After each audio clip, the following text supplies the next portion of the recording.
அத்தியாயம் 604 சிலுவை பாதை. பிளாத்துவின் அரண்மனையிலிருந்து கல்வாரி வரை 26 மார்ச் 1945. சற்று நேரம் கடறுகிறது.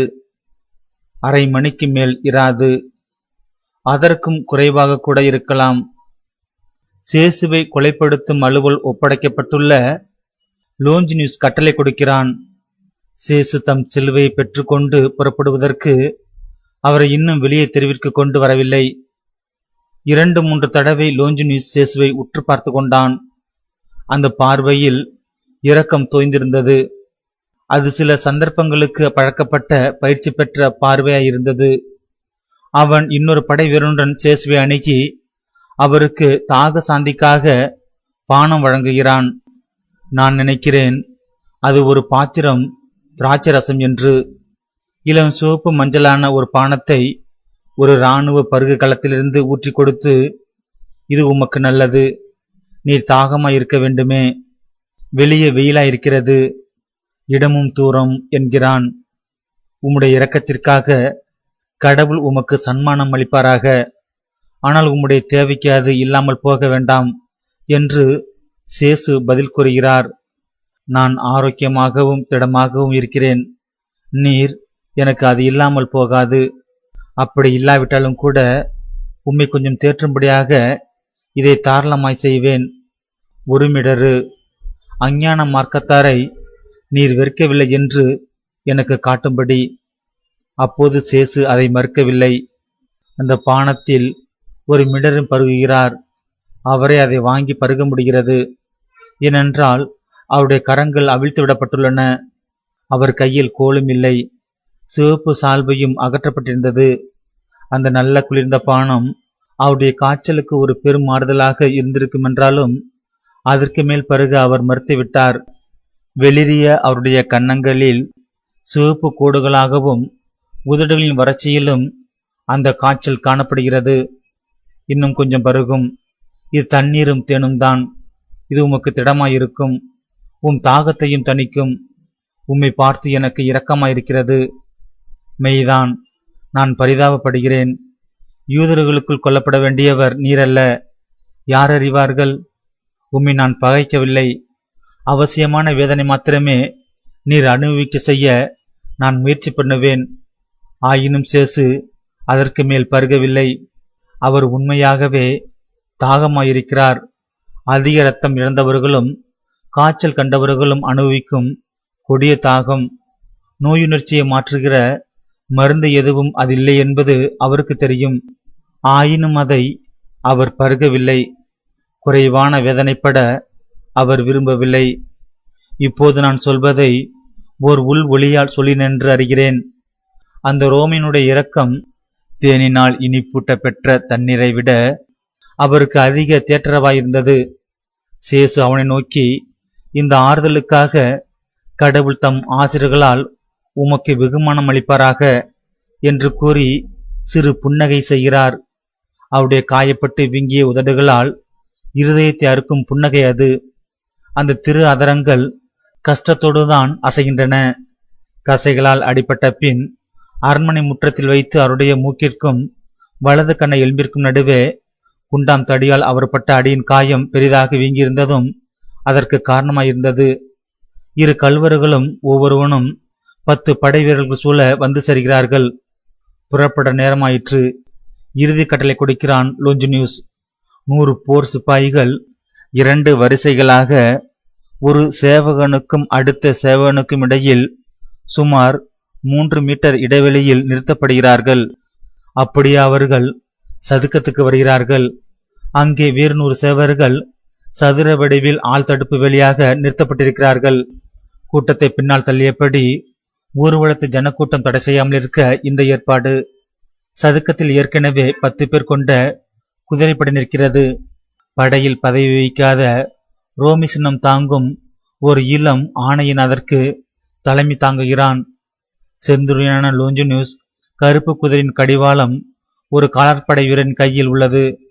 லோஞ்சினியூஸ் தன் குதிரையில் ஏறி குதிரைப்படையின் 11 பேருக்கு முன்னால் சுமார் 2 மீட்டர் தூரத்தில் தன் இடத்தில் போய் நிற்கிறான். சிலுவைகள் கொண்டு வரப்படுகின்றன. 2 கல்வின் சிலுவைகளும் குட்டையானவை. சேசுவின் சிலுவை அதிக நீளமாயிருக்கிறது. அதன் ஒரு நேர்கம்பு 4 மீட்டர் நீளத்துக்கு குறையாது. சிலுவையை அவர்கள் கொண்டு வந்த போதே அது முழுவதும் பொருத்தப்பட்டுள்ளது. இவ்விஷயமாக நான் முன்பு புத்தகத்தில் வாசிக்கிற காலத்தில், அதாவது பல ஆண்டுகளுக்கு முன், சிலுவை கொல்கத்தாவில் உச்சியில் வைத்துதான் பொருத்தப்பட்டதாகவும், தீர்ப்பிடப்பட்ட மனிதர்கள் 2 கோள்களை மட்டுமே ஒன்றாய் கட்டி தோளில் சுமந்து கொண்டு போனார்கள் என்று வாசித்திருக்கிறேன். எப்படியும் நடந்திருக்கக்கூடும். ஆனால் நான் காண்பது நல்ல வடிவமாய் பொருத்தப்பட்டுள்ள சிலுவையைத்தான். சிலுவை உறுதியாக இருக்கிறது. சிலுவையின் கரங்கள் பொருந்துகிற இடத்தில் நன்றாக துளைப்பத்தம் செய்யப்பட்டு ஆணிகளாலும் திருகு தலையாலும் இருக்கப்பட்டுள்ளது. முழு வளர்ச்சியடைந்த ஒரு மனிதனின் வலுவான உடலை தாங்கவும், விசேஷமாய் அதன் இறுதி வலிப்பு குலுக்கங்களில் தாக்குப்பிடிக்க வேண்டியிருப்பதையும் கருதினால், அந்த சிலுவை கல்வாரியின் வசதி குறைவான உச்சியில் அந்நேரத்தில் பொருத்தப்படுவதென்பது முடியாது என்று கண்டுபிடிக்கலாம். சேசுவிடம் சிலுவை கொடுப்பதற்கு முன், சேசு நசரேயன் யூதரின் ராஜா என்று எழுதப்பட்ட பலகையை அவர் கழுத்தில் கட்டுகின்றனர். அதன் கயிறு சேசுவின் முள்முடியில் சிக்கிக்கொள்கிறது. அதனால் முள்முடி அசைக்கப்பட்டு முன்பு முட்கள் கீறாத இடங்களில் கீறப்படுகின்றன. புது இடங்களில் முட்கள் இறங்குகின்றன. ஆண்டவருக்கு புது வேதனையை தருகின்றன.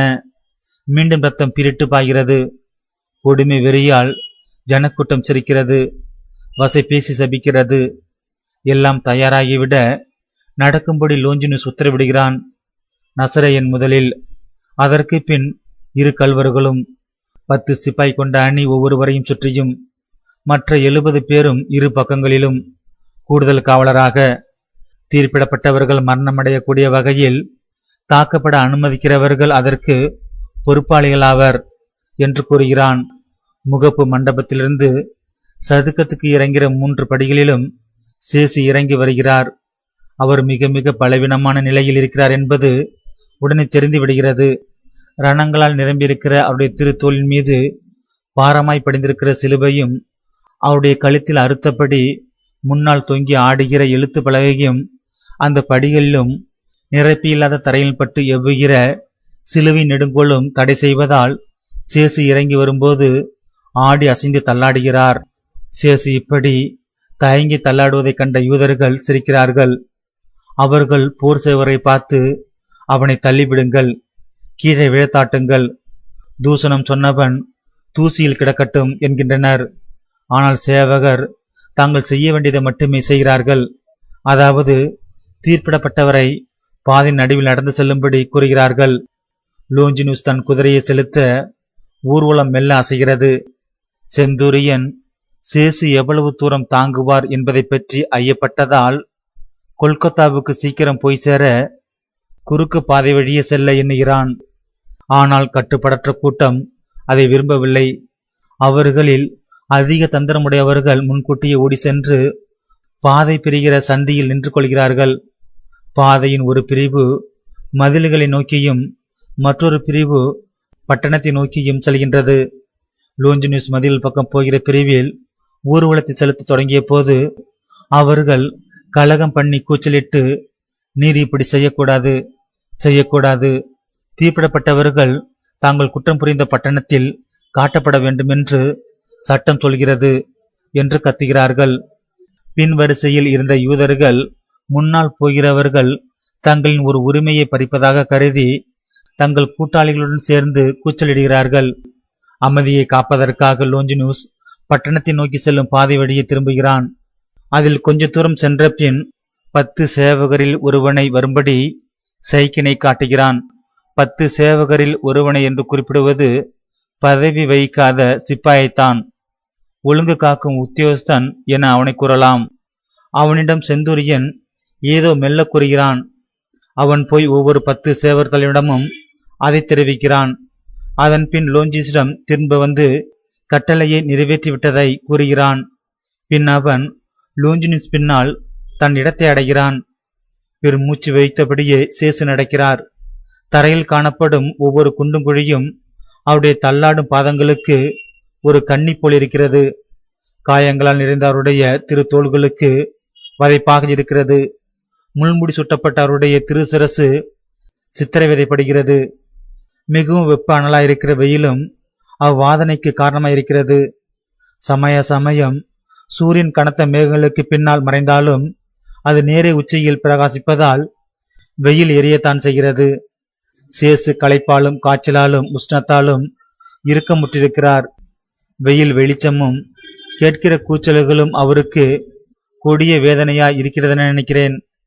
இவ்வளவு கரடான கூச்சல்களை கேட்காமல் இருக்க அவரால் தம் காதுகளை மூட முடியவில்லை. ஆனால் பாதை சூரிய ஒளியில் மினுக்குவதை பாராமலிருக்க கண்களை பாதி மூடிக்கொள்கிறார். ஆயினும் கண்களை அவர் திறக்காமலும் இருக்க முடியவில்லை. ஏனென்றால் அவர் கற்களிலும் குழிகளிலும் இடறுகிறார். ஒவ்வொரு இடறுதலும் சிலுவையை குலுக்குகிறது, முள்முடியுடன் மோத வைக்கிறது, திரு தோள்களுடன் உராய செய்து காயங்களை அகலப்படுத்தி வேதனையை அதிகரிக்க செய்கிறது. இப்போது யூதர்கள் நேரடியாக சேசுவை தாக்க முடியவில்லை. ஆயினும் சமயத்தில் சில கற்கள் குண்டாந்தடிகள் அவர் மேல் வீசப்பட்டு விடுகின்றன. ஜனக்கும்பல் கூடி நிற்கும் சதுக்கங்களிலிருந்து முக்கியமாக கற்கள் வீசப்படுகின்றன. ஒடுக்கமான தெருக்களின் வளைவு திருப்பங்களில் சேசு மேல் கம்பால் அடிவிடுகிறது. அந்த இடங்களில் ஊர்வலம் மெல்லத்தான் போக முடிகிறது. அப்போது ரோமையரின் ஈட்டிகளுக்கும் சவால் கொடுக்கும் சிலர் வதைக்கப்பட்டு வேதனையின் சிகரமாக இருக்கிற சேசின் வேதனையை முழுமை பெற செய்ய எப்போதும் முன் வருகிறார்கள்.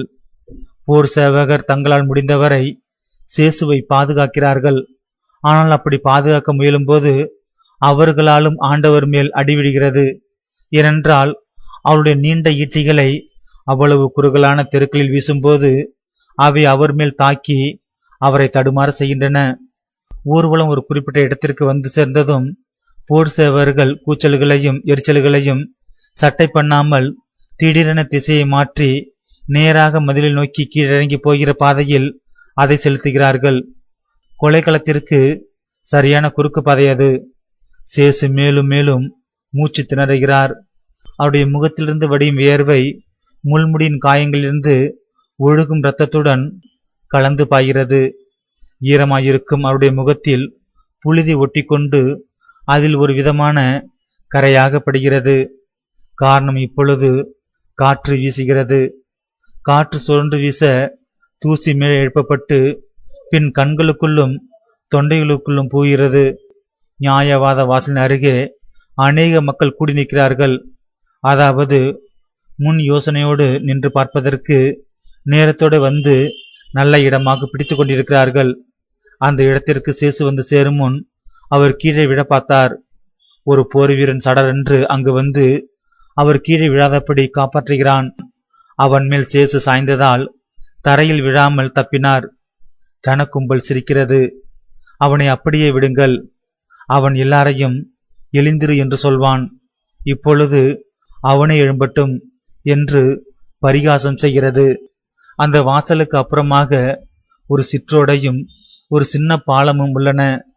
அதிலே போடப்பட்டிருக்கிற சமமில்லாத பலகைகளில் நடப்பது சேசுவுக்கு வேறு விதமான களைப்பை கொடுக்கிறது. ஏனென்றால் சிலுவையின் நெடுங்கோல் அதிலே பட்டு கூடுதலாக எவ்வுகிறது.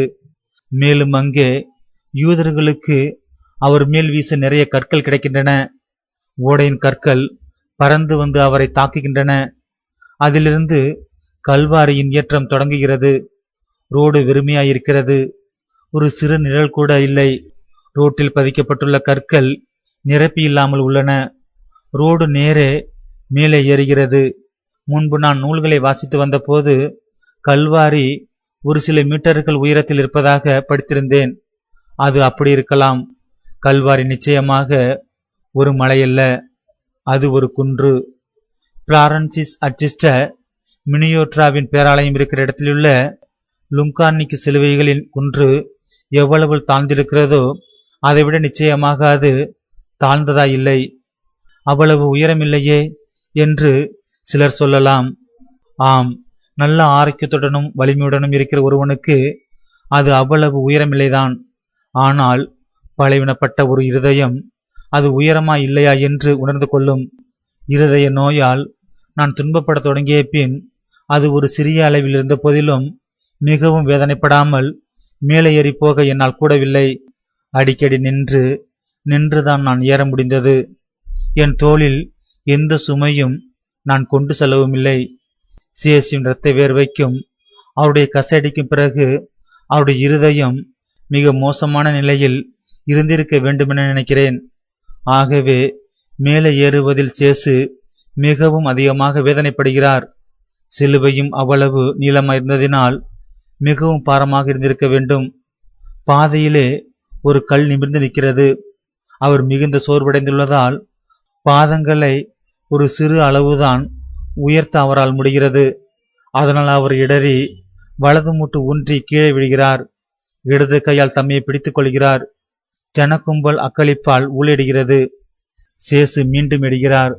தளர்ந்து போய் குனிந்து மேலும் மேலும் மூச்சு வாங்கியபடி இறுக்கமுற்று காய்ச்சலால் தகித்து முன் செல்கிறார். அவருடைய கழுத்திலிருந்து முன்னால் தொங்குகிற தீர்ப்பு பலகை அவருடைய பார்வையை மறைக்கிறது. அவருடைய அங்கியின் முன்பாகம் இப்பொழுது அவர் குனிந்தபடி நடப்பதால் காலுக்கடியில் அகப்பட்டு அவரை நடக்க விடாமல் தடுக்கிறது.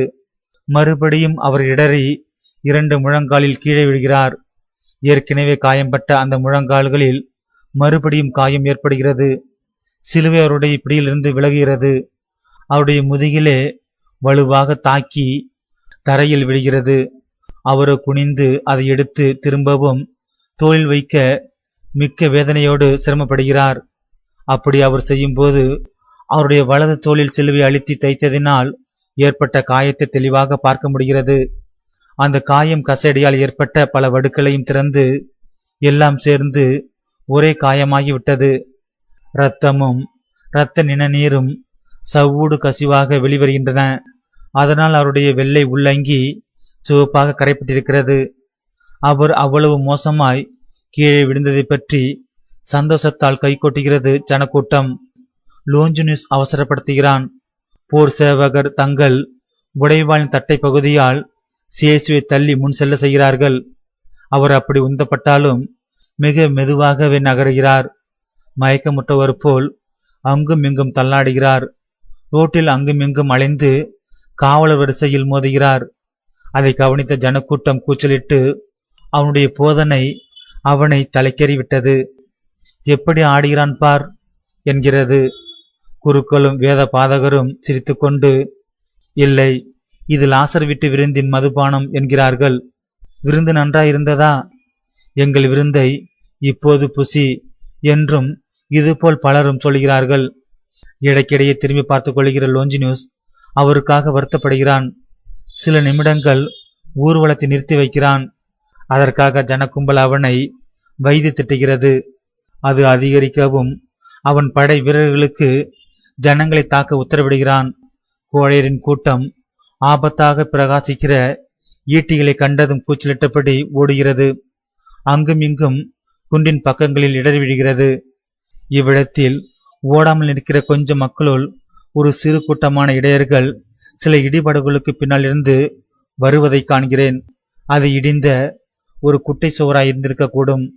இடையர்கள் ஆறுதலற்றவர்களாய் குழம்பி புழுதி பிடிந்து கந்தைகள் அணிந்து காணப்படுகிறார்கள். தங்கள் பார்வையின் சக்தியால் சேசின் கவனத்தை ஈர்க்கிறார்கள். அவர் தம் திருசிரசை திருப்பி அவர்களை காண்கிறார். அவர்களின் முகங்களை சம்மனுசின் முகங்களைப் போல் கண்ணெடுக்காமல் நோக்குகிறார். அதிலே தம் தாகத்தை தணித்துக் கொள்பவர் போலவும் அவர்களின் கண்ணீரை கொண்டு தம்மை திடப்படுத்துவது போலவும் காணப்படுகிறார். மெல்ல புன்னகை புரிகிறார். முன் செல்லும்படி கட்டளை பிறக்கிறது. சேசு அவர்கள் முன்பாக கடந்து செல்கிறார். அவர்களுடைய மனம் கசிந்த அழுகை அவருக்கு கேட்கிறது. கஷ்டத்தோடு சிலுவை நுகத்தின் அடியிலேயே தம் முகத்தை திருப்பி இன்னொரு முறை சிறுநகை புரிகிறார். அவருடைய ஆறுதல் அந்த 10 முகங்கள் எரியும் வெயிலில் ஒரு இலைப்பாற்றி. உடனேயே 3ஆம் முறையில் தலையில் விழும் வேதனை, முழு வீழ்ச்சி. இந்த தடவை அவர் இடரவில்லை. திடீரென ஏற்பட்ட பல குறைவினால் விடுகிறார். தலைக்கீழாய் விழுந்து நிரப்பியில்லாத கற்களின் மேல் அவருடைய திருமுகம் மோதி அவர் மேல் விழுந்த சிலுவைக்கடியில் அகப்பட்டு புழுதியில் கிடக்கிறார். போர் சேவகர் அவரை தூக்க முயல்கிறார்கள். ஆனால் அவர் செத்தவர் போலாகிவிட்டதால் அவர்கள் செந்தூரனிடம் போய் சொல்கிறார்கள். அவர்கள் போய் திரும்பும் இடைவெளியில் சேசு உணர்வு பெறுகிறார். மிக மெதுவாக சேசு 2 சேவன் உதவியால் எழுகிறார். ஒருவன் சிலுவை பிடித்து கொள்ள, மற்றவன் அவர் எழுந்து நிற்க உதவி செய்கிறான். சேசு மீண்டும் சிலுவையை தோளில் ஏந்தி நிற்கிறார். ஆனால் அவர் மெய்யாகவே முழுவதும் களைத்து போய்விட்டார். அவன் சிலுவையில்தான் சாக வேண்டும் என்பதை உறுதிப்படுத்திக் கொள்ளுங்கள் என்று கூட்டம் கத்துகிறது. அதற்கு முன் அவனை சாகவிட்டால் தேசாதிபதிக்கு நீங்கள் பதில் சொல்லியாக வேண்டும் என்பதை நீங்கள் நினைத்துக் கொள்ளுங்கள். குற்றவாளி கொலைக்களத்திற்கு உயிருடன் வந்து சேர வேண்டும் என்று தலைமை வேதபாரகன் போர் சேவரிடம் சொல்லுகிறான். சேவகர் அவர்களை எரிச்சலுடன் பார்க்கிறார்கள். ஆயினும் சட்டம் அவர்களை பேசவிடாது தடுக்கிறது. யூதர்களைப் போலவே லோஞ்சினுசும் கிறிஸ்துநாதர் எங்கே வழியில் இறந்து போவாரோ என்று அஞ்சுகிறான். அதனால் சங்கடங்கள் ஏற்பட அவன் விரும்பவில்லை. கொலைக்கு பொறுப்பான உத்தியோகஸ்தன் என்ற முறையில் நினைப்பூட்டப்படாமலே தன் கடமை என்ன என்பதை அவன் அறிந்திருக்கிறான். ஆகவே செயல்படுகிறான். யூதர்களுக்கு பிடிக்காத ஒன்றை செய்கிறான். யூதர்கள் கல்வாரிக்கு செல்லுகிற இந்த பாதைக்கு அந்த குன்றை சுற்றிலுமிருந்து வந்து சேர்ந்திருக்கிறார்கள். அப்பாதையின் வழியே மேலே முன்கூட்டியே ஏறி சென்று கொண்டிருக்கிறார்கள். வெறுமையான அந்த மலையில் காணப்படும் சில மூட்செடிகளோடு வந்ததினால் உராயப்பட்ட இடங்களை சொரிந்து கொண்டும் வியர்த்து கொண்டும் ஜெருசலேமுக்கு ஒரு குப்பை மூடு போலிருக்கிற இடிபாடுகளில் விழுந்து எழும்பியும் வருகிறார்கள். அதனால் ஏற்பட்ட வேதனை அவர்களுக்கு ஒன்றுமே இல்லை. மரிக்கப் போகிற தாபத்தை, அவருடைய துயரமுள்ள பார்வையை, வேதனையால் அவரிடம் அவர் அறியாமலே கூட ஏற்படும் ஏதாவது ஒரு அசைவிக்கான தவறி விடுவோமோ என்பதுதான் அவர்களின் கவலை. மலை உச்சியில் இக்கொலையை கண்டு கழிக்க ஒரு நல்ல இடம் கிடைக்காமல் போகுமே என்ற ஒரு பயன்தான் அவர்களிடம் உள்ளது. ஆனால் லோஞ்சினுஸ் மலையை சுற்றி கொண்டு மேலே செல்லும் பாதை வழியாக ஊர்வலம் போகும்படி கட்டளையிடுகிறான். அது இந்த அளவு செங்குத்தா இராது என்பதனால். இந்த பாதையை அநேக ஜனங்கள் அடிக்கடி பயன்படுத்தியதால் அது ஒரு வசதியான ரோடாக மாறியுள்ளது. இப்பாதை பிரியிடம் கல்வாரி குன்றிற்கு நடுவழியில் அமைந்திருக்கிறது. நான் மேலே நோக்கி பார்க்கும்போது இந்த சுற்றுப்பாதை நேர்பாதையை 4 தடவை வெட்டி செல்கிறது. அநேகர் இந்த நீண்ட பாதை வழியாகவும் வருகின்றனர். ஆனால் அவர்கள் சேசுவின் சித்திரவதைகளில் சந்தோஷம் அடைகிற பேய் பிடித்த ஜனங்களின் வெக்கத்துக்குரிய கூச்சலில் கலந்து கொள்ளவில்லை. அவர்கள் கூடுதல் பெண்கள்தான். அழுது கொண்டும் முக்காடிட்டபடியும் காணப்படுகிறார்கள். சில சிறு குழுக்களாக ஆண்களும் இந்த பெண்களுக்கு முந்தி செல்கிறார்கள். பாதை மலையை சுற்றும் இடத்தில் அவர்கள் போவது மறைந்து விடுகிறது.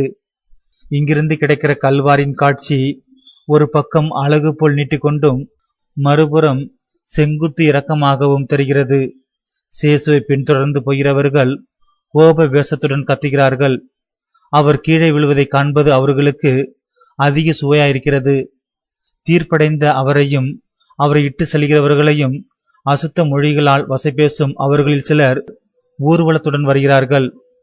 சிலர் இங்கு தங்களுக்கு கிடைத்த ஏமாற்றத்தை நிவர்த்தி செய்து கொள்ள மேலே நல்ல இடம் பிடிப்பதற்காக நேர்பாதை வழியாக மேலே ஓடுகிறார்கள். இந்த கோபாவேச கத்துதலை கேட்கிறார்கள் அழுது கொண்டு செல்கிற பெண்கள். அவர்கள் திரும்பி பார்க்கையில் ஊர்வலம் தாங்கள் செல்லும் பாதையிலேயே வருவதை காண்கிறார்கள். ஆகவே அவர்கள் நிற்கிறார்கள். மூர்க்கமாக நிற்கிற யூதர்களால் தாங்கள் மலைச்சரிவில் தள்ளிவிடாதபடி பாறையிலேயே சாய்ந்து கொள்கிறார்கள். தங்கள் முக்காடுகளை இழுத்து மேலும் மூடிக்கொள்கிறார்கள்.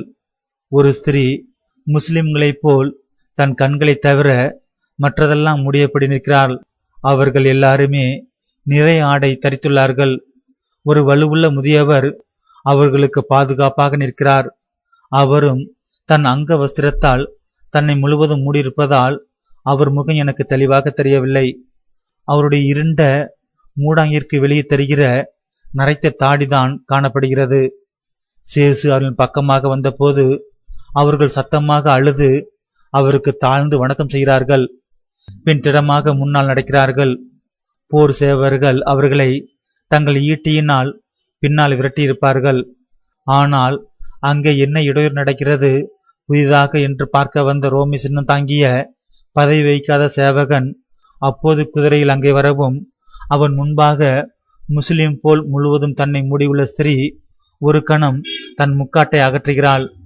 உடனே அவன் அவர்களை விட்டுவிடும்படி போர் வீரர்களுக்கு ஆணையிடுகிறான். நான் அவளுடைய முகத்தையோ உடையையோ பார்க்க முடியவில்லை, ஏனென்றால் எல்லாம் ஒரு வீச்சில் நடந்துவிட்டது. அவளுடைய உடையை தரைவரை தொங்கும் மேலாடை முழுவதுமாக மூடியிருக்கிறது. லோஞ்சினுடைய துணையாளன் இவ்வளவு சுருக்கமாக கீழ்ப்படுகிறான் என்றால் அந்த நெட்டையான ஸ்திரீ நிச்சயமாக செல்வாக்கு உடையவளாகவே இருக்க முடியும். அந்த ஸ்திரீகள் அழுதபடியே வந்து சேசுவின் பாதத்திற்கே முழந்தாளிடுகிறார்கள். மூச்சு வாங்கியபடி சேசுவும் நிற்கிறார். அந்நேரத்திலும் அந்த பரிதாபப்படும் ஸ்திரீகளுக்கு சிறு புன்னகை செய்கிறார். அவர்களுக்கு துணையாக வந்துள்ள மனிதனும் தன் மூடாங்கி நீக்கி தான் ஜோனத்தான் என்று காட்டுகிறார். ஆயினும் அவரை சேவகர் போக அனுமதிக்கவில்லை. பெண்களை மட்டுமே விடுகிறார்கள். அவர்களுள் ஒருத்தி சூசாவின் ஜோகன்னா. அவள் முன்பு சாக கிடந்ததை காட்டிலும் அதிக நலிந்த தோற்றமுடையவளாயிருக்கிறாள். அவளுடைய கண்ணீர் பாயும் சூடுதான் சிவப்பாய் இருக்கிறதேன்றி முகம் முழுவதும் வெளுத்து போயிற்று. அவளுடைய விழிகள் மங்கிப் போய் இருண்ட ஊதாவாகிவிட்டது. அவளுடைய கையில் ஒரு வெள்ளி பருகும் பாத்திரம் இருக்கிறது. அதை அவள் சேசியிடம் நீட்டுகிறாள். ஆனால் அவரோ மறுக்கிறார். அவர் எவ்வளவு மூச்சற்றவராய் இருக்கிறார் என்றால் அவரால் பறியிருக்கவும் இயலாது. அவர் தமது இடது கையால் தமது கண்களுக்குள் வழியும் வியர்வையும் இரத்தத்தையும் துடைக்கிறார். நீலம் பூத்த அவருடைய முகத்திலும் கழுத்திலும் அவை வடிகின்றன. கழுத்தின் நரம்புகள் அவருடைய இருதயம் கஷ்டப்பட்டு துடிப்பதினால் தெரித்து காணப்படுகின்றன. அந்த வியர்வையும் இரத்தமும் அவருடைய நெஞ்சில் அங்கேயெல்லாம் நனைத்துவிட்டன. இன்னொரு ஸ்திரீ தன் ஊழியக்காரி கையில் ஏந்திருக்கும் ஒரு சிறு பெட்டகத்தை திறந்து அதிலிருந்து ஒரு சதுர நிலன் துகிலை எடுத்து அதை ஆண்டருடன் நீட்டுகிறாள். சேசு அதை ஏற்றுக்கொள்கிறார். அவரால் ஒற்றை கையை கொண்டு அதை உபயோகிக்க முடியவில்லை. அந்த இரக்கமுள்ள ஸ்திரீ அதை அவருடைய முகத்திற்கு கொண்டு செல்ல உதவுகிறாள். அவருடைய முள்முடியை தாக்கிவிடாதபடி எச்சரிக்கையாய் செய்கிறாள். சேசு குளிர்ச்சியான அந்த லின்துயிலை பரிதாபத்திற்குரிய தம் முகத்தில் வைத்து அதிலே ஒரு பெரிய ஆறுதல் உள்ளது போல் பிடித்து கொள்கிறார். பின் அந்த துயிலை திருப்பி கொடுத்து சொல்கிறார், நன்றி ஜோகன்னா, நன்றி நிக்கே, சாரா, மார்சல்லா, எலிசா, லீடியா, அண்ணா, வலேரியா, நீங்கள் ஜெருசலேமின் குமாரத்திகளே, எனக்காக அழ வேண்டாம். உங்கள் பாவங்களுக்காக, உங்கள் பட்டண மக்களின் பாவங்களுக்காக அழுங்கள். ஜோகன்னா, கூடுதல் மகன்கள் இல்லாததற்கு கடவுளை ஆசிர்வதி. அது அவரின் இரக்கம். மகன்கள் இல்லாதது காரணம், அதற்காக அவர்கள் கஷ்டப்படுகிறார்கள். எலிசபெத், நீயும் கடவுளை கொலை செய்வோர் நடுவில் இல்லாதிருப்பதை விட அது தாவில்லை. தாய்மாரே, உங்கள் மகன்களுக்காக அழுங்கள். ஏனெனில் இந்நேரம் தண்டனை இல்லாமல் போகாது. எப்படி தண்டனை மாசற்றவனுக்கு? இப்படியென்றால் அப்போது நீங்கள் கரு தாங்கியதற்கும் பாலூட்டியதற்கும் அநேக மகன்களை பெற்றதற்கும் அழுவீர்கள். அந்நாட்களின் தாய்மார் அழுவார்கள். ஏனென்றால் நான் சொல்லுகிறேன், அப்போது அழிப்பாட்டுக்குள் முதலில் விழுகிறவன் கொடுத்து வைத்தவன். உங்களை நான் ஆசீர்வதிக்கிறேன். வீடு திரும்புங்கள், எனக்காக மன்றாடுங்கள். போய் வா ஜோனத்தான், இவர்களை கூட்டிப்போ. ஸ்திரீகள் சத்தமாக அழுகிறார்கள். யூதையர்கள் சபிக்கிறார்கள். சேசு மீண்டும் புறப்படுகிறார். மறுபடியும் சேசு வியர்வையால் நனைகிறார். போர் சேவகரும் தீர்ப்பிடப்பட்ட மற்ற இருவரும் வியர்த்து விடுகிறார்கள். காற்று பலமாக வீசும் இந்நாளில் சூரியன் தீ ஜுவாலை போல் எரிகிறது. தன்னிலே உஷ்ணமாயிருக்கும் மலையின் பக்கம் வெயிலின் அனலை அதிகரிக்க செய்கிறது. சேசின் கம்பளி ஆடை கசையடியால் ஏற்பட்ட காயங்களில் பதிந்திருக்கும் போது வெயிலின் உஷ்ணம் எப்படி இருக்கும்? பயங்கரமாயிருக்கும் என்பதை உணர்ந்து கொள்ளலாம்.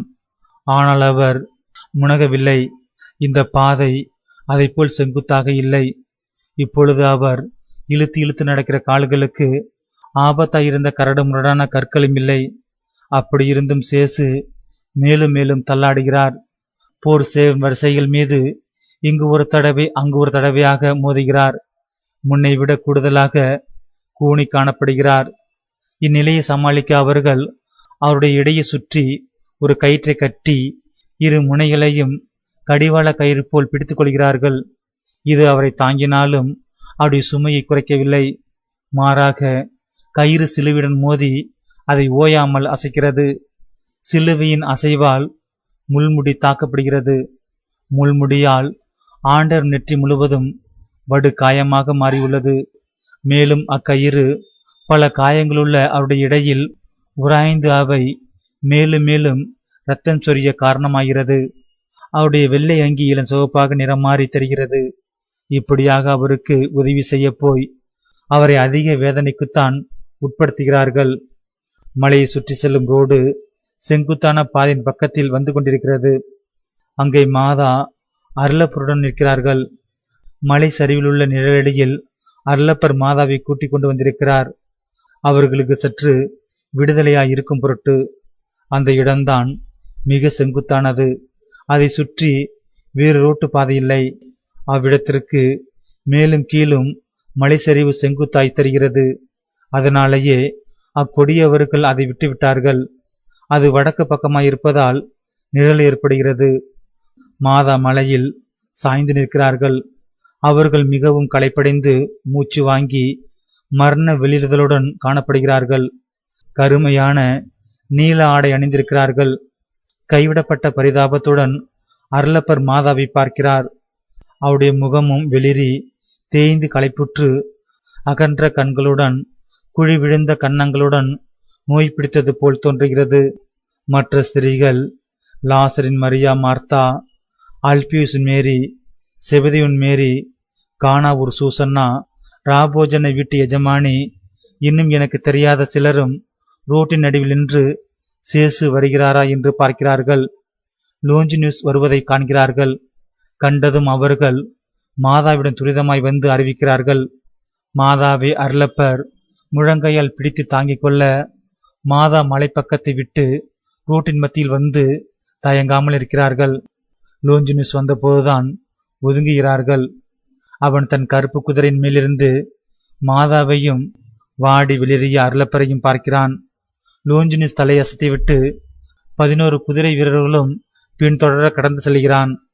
குதிரைகளை விட்டு இறங்கி நிற்கிற போர் சேவனுட மாதா போக முடியுமா என்று பார்க்கிறார்கள்.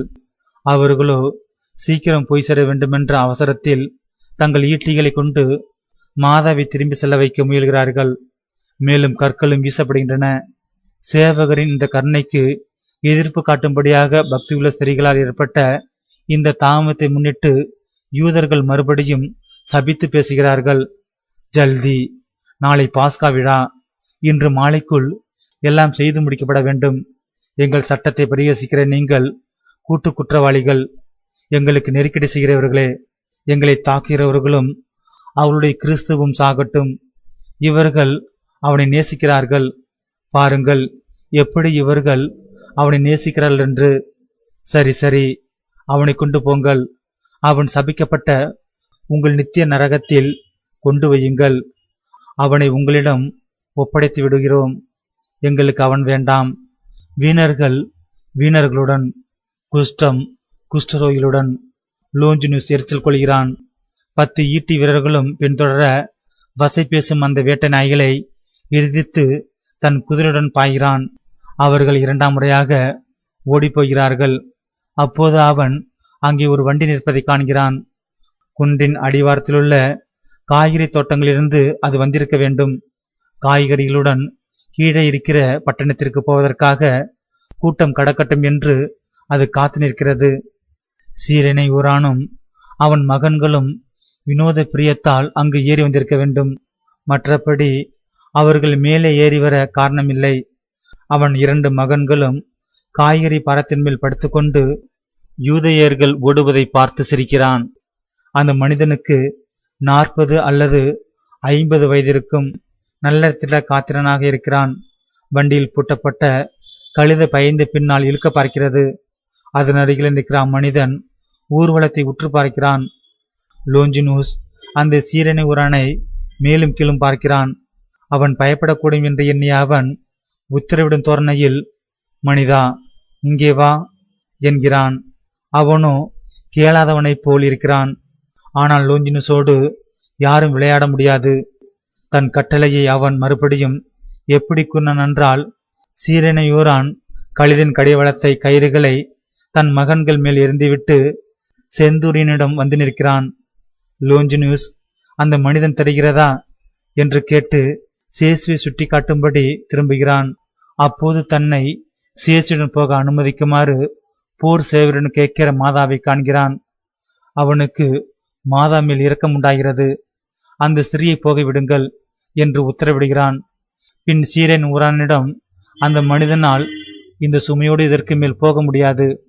உனக்கு பலம் இருக்கிறது. அவனுக்கு பதிலாக நீ சிலுவையை மலை உச்சி வரையிலும் கொண்டு போ. என்னால் முடியாது. என் கழுதை அது அடங்காது. என் பையன்கள் அதை அடக்க முடியாது. உன் கழுதையையும் பறிகொடுத்து தண்டனையாக 20 அடிகளும் பட வேண்டாம் என்றால் சொன்னபடி செய். அதற்கு மேல் அம்மனிதன் மறுப்பு சொல்லவில்லை. அவன் தன் மகன்களிடம், சீக்கிரமாக வீட்டிற்கு போங்கள், நான் உடனே வந்து விடுவேன் என்று சொல்லுங்கள் என்று கத்தி சொல்லிவிட்டு சேசுவை நோக்கி போகிறான். அப்போதுதான் சேசு தம் தாயிடம் வருவதை காண்கிறார். ஏனென்றால் அவர் அவ்வளவு கூனி போயிருக்கிறார். அவருடைய கண்கள் ஏறக்குறைய மூடியிருக்கின்றன. அவர் அம்மா என்று கதறுகிறார். அவர் சித்திரவதை செய்யப்பட தொடங்கிய பின் இந்த வார்த்தைதான் அவருடைய வேதனைகளை வெளிப்படுத்துவதாயிருக்கிறது. அந்த கதறுதலில் எல்லாமே வெளிப்படுகின்றன. அவருடைய உள்ளத்தின் பயங்கர துயரம், அவருடைய மனதின் வேதனை, உடலின் வாதனை எல்லாம். வதைக்கிறவர்கள் நடுவில் மிக கொடூரமான சித்திரவதைப்பட்டு தன்னந்தனியே சாகிற ஒரு சிறுவனுடைய இருதயம் உடைந்த இருதயங்களை உடைக்கிற கதறல் அது. தன் சுவாசத்தை கண்டு பயப்படுகிற சிறுவனின் நிலை அது. இரவில் கோர பயங்கர காட்சிகளால் அவதிப்பட்டு அறிவிழந்து அழுகின்ற சிறுவனின் ஓலம் போல் அது இருக்கிறது. அவன் தன் தாயை தேடுகிறான். தன்னை நேசிப்பவளை அவளுடைய அன்பின் முத்தங்களால் தான் அச்சிறுவனின் காய்ச்சல் அனலை தணிக்கும். அவளுடைய குரல்தான் பயமூட்டும் காட்சிகளை அகற்றும். அவளுடைய அரவணைப்பு தான் மரணத்தின் அச்சத்தை குறைக்கும். மாதா கத்தி குத்தால் தாக்கப்பட்டது போல் தன் இருதயத்தை கையால் அழுத்தி பிடிக்கிறார்கள். சற்று தள்ளாடுகிறார்கள். ஆனால் சுதாரித்து கொண்டு துரிதமாய் தன் கரங்களை வதைக்கப்படும் தன் குமாரை நோக்கி நீட்டியபடி முன் சென்று, மகனே என்று கதறி சொல்கிறார்கள். அவர்கள் அதை எப்படி சொல்கிறார்கள்? எவ்வளவு துயரம் அதில் தெரிகிறதென்றால், ஓநாயின் இருதயம் படைத்தோர் தவிர மற்ற இருதயங்கள் உடைந்து போவதாக உணராமல் இருக்க முடியாது. இரக்க உணர்வின் அடையாளங்களை ரோமியர்களிடமும் நான் காண்கிறேன். இவ்வளவிற்கும் அவர்கள் போர் செய்பவர்கள், கொலைகளுக்கு பழக்கப்பட்டவர்கள், தழும்புகளை பெற்றவர்கள். ஆயினும் நான் மறுபடியும் சொல்கிறேன், நாய்களிலும் மோசமானவர்களை தவிர மற்ற எல்லாருக்கும் அம்மா, மகனை என்ற வார்த்தைகள் எல்லா இடத்திலும் ஒரே மாதிரி தான் ஒலிக்கின்றன. எல்லா இடத்திலும் இரக்கத்தின் அலைகள் எழும்புகின்றன. சீரனை ஊர் மனிதன் இரக்கத்தால் இலகுகிறான். சிலுவையினால்தான் மாதா தன் மகனை அரவணைக்க கூடாது இருப்பதை காண்கிறான். நீட்டிய தன் கரங்களை மாதா கீழே விடுகிறார்கள். அவர்கள் சேசுவை உற்று பார்க்க மட்டுமே செய்கிறார்கள். அவரை ஊக்கப்படுத்த வேத சாட்சியைப் போல் புன்னகை புரிய முயல்கிறார்கள். அவர்களின் நடுங்கும் உதடுகள் கண்களிலிருந்து வழியும் கண்ணீரை பருகுகின்றன. அவரோ சிலுவையில் நுகத்தடியிலிருந்தே தம் தலையை திருப்பி மாதாவை பார்த்து புன்னகை புரிய முயல்கிறார். அவருடைய உதடுகள் பாவம். காயப்பட்டு காய்ச்சலாலும் அடிகளாலும் பிளந்திருக்கிற அந்த உதடுகளின் முத்தத்தை தம் அன்னைக்கு அனுப்ப முயற்சிக்கிறார். அப்போது சீரனையின் துரிதமாய் ஒரு தந்தையின் பரிவோடு முள்முடிக்கு அசைவு கொடுக்காமல் காயங்களில் உராயாதபடி சிலுவையை எடுத்துக்கொள்கிறான். ஆயினும் மாதா தன் மகனை முத்தமிட முடியாது. மிக மெதுவான தொடுதலும் கூட அவருடைய கிழிக்கப்பட்ட சரீரத்திற்கு சித்திரவதையாகவே இருக்கும். ஆகவே அவர்கள் நிறுத்திக் கொள்கிறார்கள்.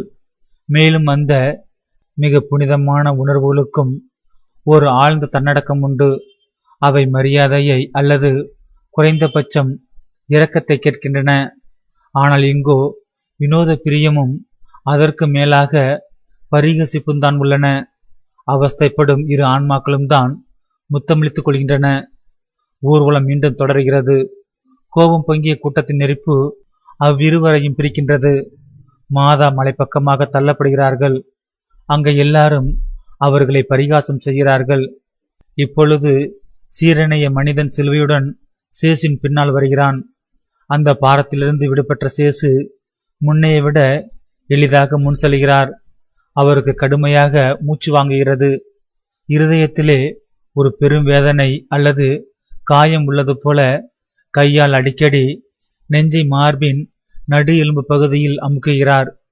இப்பொழுது அவருடைய கரங்கள் கட்டவிழ்க்கப்பட்டிருப்பதால் இரத்தத்தாலும் வியர்வையாலும் சிக்கு பிடித்து முன்னால் விழுந்து கிடக்கிற முடியை காதுகளின் பின்னால் ஒதுக்குகிறார். அதனால் நீலம் பூத்த முகத்தில் சற்று காற்றுப்பட ஏதுவாகிறது. மூச்சுவிட கஷ்டமாகிற கழுத்தை சுற்றி கயிறு முடிச்சை அவிழ்க்கிறார். முன்னை விட நன்றாக நடக்கிறார். மாதா மற்ற பெண்களுடன் பின்னால் வந்து விட்டார்கள். ஊர்வலத்தின் பின்னே வருகிறார்கள். அது கடந்து போன பின் ஒரு குறுக்க பாதையில் மலை உச்சியை நோக்கி போகிறார்கள். மனித மாமிசம் தின்னும் கூட்டத்தின் நிந்தைகளை பொருட்படுத்தாமல் போகிறார்கள். சேசு தடையின்றி நடக்க முடிவதால் மலையை சுற்றிய ரோட்டின் கடைசி பாகம் சீக்கிரமே கடறப்படுகிறது. மலை உச்சிக்கு பக்கத்தில் வந்துவிட்டார்கள். உச்சியோ கூச்சலிடும் கும்பலால் நிறைந்திருக்கிறது. லோஞ்சினுஸ் நிற்கிறான். கொலைக்களமாகிய மலையின் உச்சியில் இடம் ஏற்படும்படியாக அங்கு கூடி நிற்கிற அத்தனை பேரையும் தயவு தாட்சணமின்றி கீழே இறங்க செய்யும்படி தன் வீரர்களுக்கு உத்தரவிடுகிறான்.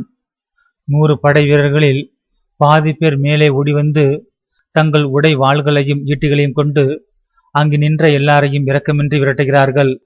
பட்டயங்களின் பக்கங்களாலும் குண்டான் தடிகளாலும் அவர்கள் கொடுக்கிற அடிகளால் யூதர்கள் மலை உச்சியிலிருந்து ஓடுகிறார்கள். சற்று கீழே இருக்கிற திறப்பு வெளியில் நிற்க அவர்கள் விரும்பினாலும் அங்கு ஏற்கனவே இடம் பிடித்து நிற்கிறவர்கள் அதற்கு சம்மதியாமல் கடுமையாய் சச்சரவு பண்ணுகிறார்கள். அவர்கள் எல்லாருக்குமே பைத்தியம் பிடித்து விட்டது போல் இருக்கிறது. கல்வாரின் மேல்தளம் சென்ற ஆண்டு நான் கூறியது போல ஒழுங்கில்லாத நீண்ட சதுர வடிவமாக உள்ளது. அதன் வலது பக்கம் சற்று உயர்ந்து காணப்படுகிறது. அதற்கு அப்பால் மலையின் பாதி அளவு வரையிலும் திடீரென செங்குத்தாய் இறங்குகிறது. சொற்ப இடமான மேல்தளத்தில் ஏற்கனவே 3 ஆழமான குழிகள் செங்கல் அல்லது தட்டை கற்களால் அருகு கட்டப்பட்டுள்ளன. அவையின் பக்கத்தில் கற்களும் மண்ணும் சிலுவைகளை குழிகள் நட்டு இறக்குவதற்காக குவிக்கப்பட்டிருக்கின்றன. அங்கே காணப்படுகிற இன்னும் பல குழிகள் கற்களால் நிரப்பப்பட்டுள்ளன. தேவையான குழிகளை காலி செய்து கொள்வார்கள் என்பது தெளிவாயிருக்கிறது. மலை உச்சி செங்குத்தாக இறங்காத எதிர்ப்புறத்தில் மெதுவாக சரிந்து செல்லும் பகுதியில் ஒரு வகை மேட்டு நிலம் இருக்கிறது. மேல்தளத்திற்கு அடுத்து இதுவும் ஒரு சமதளம் போல் உள்ளது. அங்கிருந்து 2 பாதைகள் மலை உச்சியை சுற்றியபடி புறப்படுவதால் மேல்தளமானது பக்கங்களில் குறைந்தது 2 மீட்டர் உயரத்துடன் தனிந்து காணப்படுகிறது. போர் சேவர்கள் ஜனக்கூட்டத்தின் குழப்பங்களை அடக்கிய பின் ஊர்வலம் எந்த தடையுமின்றி முன்னேறி மலை உச்சிக்கு பக்கத்தில் வந்துவிட்டது. அங்கு 2 பேர் கொண்ட அணி வரிசையாக அவர்கள் வேலிப்புல் நிற்க குதிரைப்படை நடுவே தீர்ப்பிடப்பட்ட 3 பேரும் வருகிறார்கள். 100 சேவர்கள் எஞ்சிய பாதி பேர் இவர்கள் எல்லாருக்கும் பாதுகாப்பாக வர மலை உச்சியின் கீழுள்ள சமதள தளத்திற்கு ஊர்வலம் வந்து சேர்கிறது. இது நடந்து கொண்டிருக்கையில் நான் சிறிகளில் மேரிகளை பார்க்கிறேன். அவர்களுக்கு சற்று பின்னால் சூசாவின் ஜோகன்னாவும் முன்பு குறிக்கப்பட்ட 4 பெண்களும் நிற்கிறார்கள். மற்றவர்கள் போய்விட்டார்கள். ஜோனத்தானும் அவன் மனைவியும் இங்கு நிற்பதால் அவர்கள் தாங்களாகவே தான் போயிருக்க வேண்டும். நாம் வெரோனிகா என்று அழைக்கிற சேசு, நிக்கை என்று அழைக்கிற ஸ்திரீயும் அவளுடைய வேலைக்காரியும் அங்கில்லை. போர் சேவர்கள் கீழ்ப்படிந்தார்களே. துயிலால் தன்னை முழுவதும் மூடியிருந்த நெட்டையான ஸ்திரீ அவளும் அங்கில்லை. ஜோகன்னாவையும் எலிசா என்ற மூப்படைந்த ஸ்திரீயையும் அன்னாளையும் சேசுவின் பகிரங்க வாழ்வின் முதல் ஆண்டு திராட்சை அறுவடை காலத்தில் அவள் சென்றிருந்த வீட்டஜமானி. இன்னும் எனக்கு அடையாளம் காட்ட முடியாத 2 பேரையும் நான் காண முடிகிறது. இந்த ஸ்திரீகளுக்கும் மேரிகளுக்கும் பின்னால் ஜோசப்பையும் அல்பியூசின் சீமோனையும் சாராவின் அல்பேசையும் இடையரின் குழுவையும் நான் காண்கிறேன். இவர்களை நிந்தித்து விரட்டிவிட நினைத்தவர்களுடன் இவர்களுக்கு கைகலப்பு ஏற்படுகிறது. இவர்களுடைய அன்பினாலும் துயரத்தாலும் இவர்களின் வலிமை வளர்ந்து எவ்வளவு பலமுடையதா இருந்ததென்றால் தங்களை எதிர்த்தவர்களை தோற்கடித்து விட்டார்கள். பின் இவர்கள் அரை வட்டமாக நின்று கொண்டார்கள். சில்லறை தினமுள்ள யூதர்கள் தங்கள் முஷ்டிகளை அசைத்து சாகுங்கள் என்று கத்த மட்டுமே துணிகிறார்கள். ஏனென்றால் இவ்விடையர்களின் மேய்ப்புக்கோள்கள் முடிச்சு விழுந்து திடமாயிருக்கின்றன. வீர தன்மையுள்ள அவர்களுக்கு வலிமையும் குறி தவறாத திறமையும் உண்டு. கலிலேயர்கள் அல்லது கலிலேய குருவின் பின் சென்றவர்கள் என்று அழைக்கப்பட்ட ஒரு சிலர் பகைமை உள்ள ஒரு ஜனத்தையே எதிர்த்து நிற்பதென்றால் அதற்கு உண்மையான தைரியம் வேண்டும். அவர்கள் நின்ற இடம் மட்டுமே கல்வாரியில் கிறிஸ்துநாதரை சபிக்காத இடம். கல்வாரி உச்சியிலிருந்த மெல்ல சரிவாக கீழே பள்ளத்தாக்கை நோக்கி இறங்குகிற 3 பக்கங்களும் ஜனங்களால் நிரம்பி உள்ளன. செம்மண் நிறமுள்ள நிலம் காணப்படவில்லை. எல்லா நிறங்களிலும் தெரிகிற அவர்களின் உடைகளும் தலை துயில்களும் தோன்றியும் மறைந்தும் பிரகாசிக்கிற சூரிய ஒளி அவ்விடத்தை ஒரு பூ மேடை போல் காட்டுகிறது. அனைவரும் குரூர விரும்பிகள்.